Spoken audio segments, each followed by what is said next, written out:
everyone, this is Meg with another first impressions video for you, and today I'm going to be talking about the PSVita exclusive Uncharted Golden Abyss.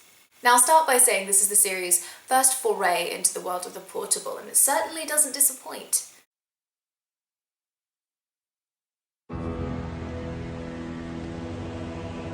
And there, below the throne of the Morning Star, great veins of gold coursed through the walls, as blood from the beast of Mammon, a golden abyss to guard the gate to hell.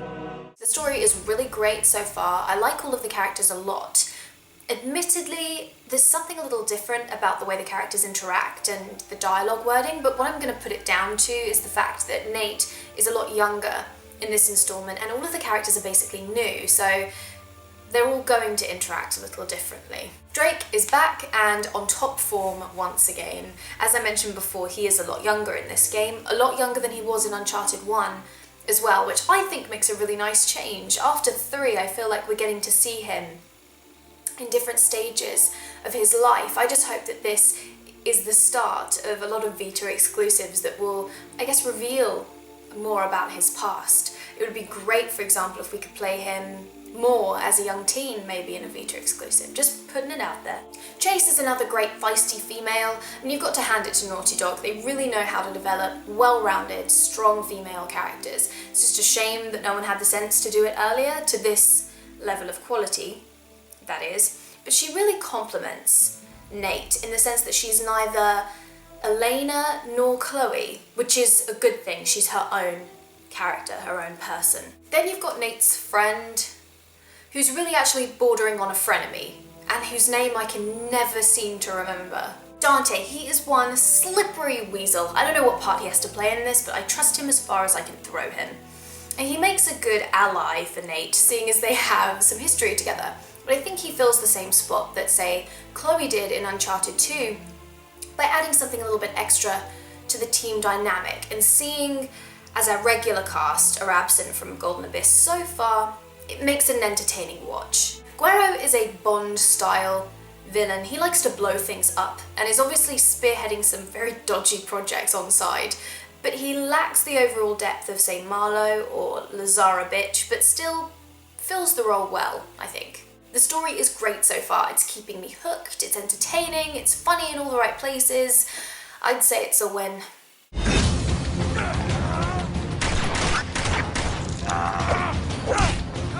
I'm very addicted to this game, and it all comes down to the unique features that the Vita brings to the game, the side tidbits, the puzzles and pickups.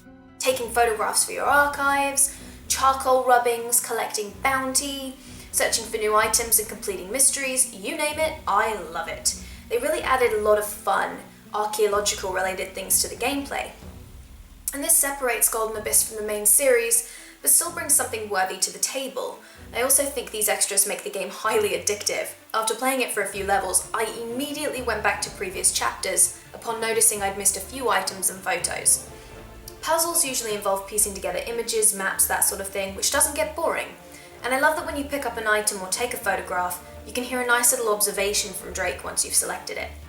The only major problem I had with the gameplay was the cleaning of objects. After you pick one up, you have to turn it around to clean it. Now, to turn it around, you use the sensor pads at the back of the Vita, and to clean it, you just rub it clean with your finger. Now, the cleaning bit, I didn't have much trouble with. The sensor pads, though, were a real pain in the patootie. It's really awkward, not impossible, just frustrating. So every time it came up, I just dreaded having to do it. Now, onto other elements. I had some trouble with the gunplay at the beginning of the game, but I was fine after I adjusted the sensitivity, and all was well. Everything on the Vita is perfectly placed in my hands anyway, so all of the mushroom pads and the directional buttons, it's all good for me, so climbing and swinging, shooting, running, what you name it, I'm pretty much fine with it. The only small problem I have is when I have to do like a swiping motion, when you sort of cut something or help someone up.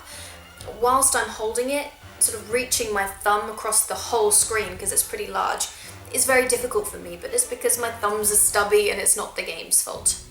That's just a personal problem. Overall, I'd say that every game mechanic that was a trademark of the main series, third-person shooting, the cover system, etc., are all on the same level of quality as the main series. They're just as good, but all of the new elements that the Vita brings to the series make it a fun, enjoyable, addictive experience. I mean, it adds so much more. I absolutely love the gameplay so far, barring those couple of problems I said I had earlier. Hi, Marissa Chase. Nate. Nope. You aren't one of Dante's buddies. No prison tats. What's all this got to do with our Spanish grave marker? Gold.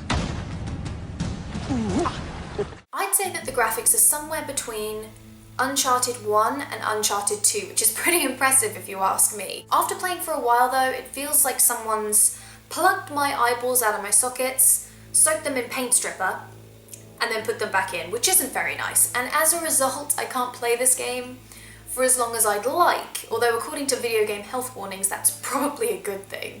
I think the graphics are incredible overall. There's nothing like carting around a handheld console that has all the graphical capabilities of its older brother.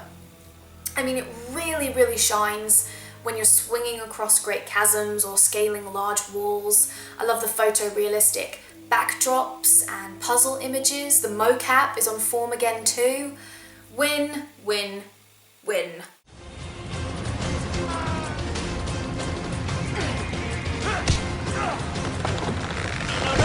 The soundtrack for me so far is a 50-50. I don't think Greg Edmonson scores this. It's just not his style. That's not to say that this style isn't good, quite the contrary actually. The tracks that I really, really like. Chase's theme is absolutely beautiful. The touchscreen to start main menu theme, which I think is called Snake Temple, is really epic and haunting too. But my ultimate favourite, which plays in chapter 10, and what you have to do is protect Chase as she attempts to escape a group of baddies on a bridge, and it's aptly named Protect Chase. And it's got this fantastic action sort of feel to it, but powered by raw emotion. And I think the melody for the string section is absolutely incredible. You've got to listen to it. So if you really love soundtracks like me, I definitely recommend Protect Chase as your first listen to this soundtrack. But for all the tracks that stood out to me, there were a handful that really didn't. And what's even funnier is these tracks, unlike the ones I mentioned earlier, sound better away from the game. I don't know what that says. Overall, I am head over heels, skipping through the clouds in love with this game. And I can play it anywhere. It feels good. I just hope this is the start of more Vita titles that, as I said before, could flesh out past chapters in Drake's story, or even focus on other characters like Cutter in a spin-off style. And I really hope this is the direction they're going in, because if they are, I would buy every single game. I promise, Naughty Dog. So that's it. Thank you for watching, and I hope you enjoyed the video. Please feel free to leave your thoughts or opinions on Uncharted Golden Abyss, the PS Vita, or anything else in the comment section below. Thanks again, and I'll see you all in my next video on Thursday, which will be another spotlight on the Normandy crew. So if you're really into Mass Effect, be sure to tune in for that. My 5K video will be soon. I'm trying to crank it out as quickly as possible for you guys, but until then, keep asking those questions. I want to go through as many as I possibly can to try and make as many of you happy. So yes, I'll see you later.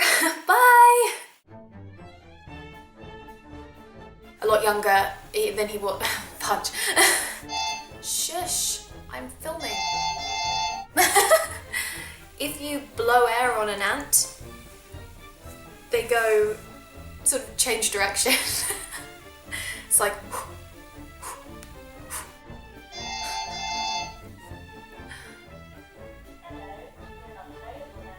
and I will see you all in my next video on Thursday.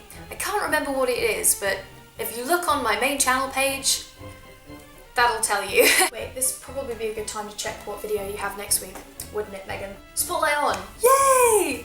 I love doing those. Win, win, win.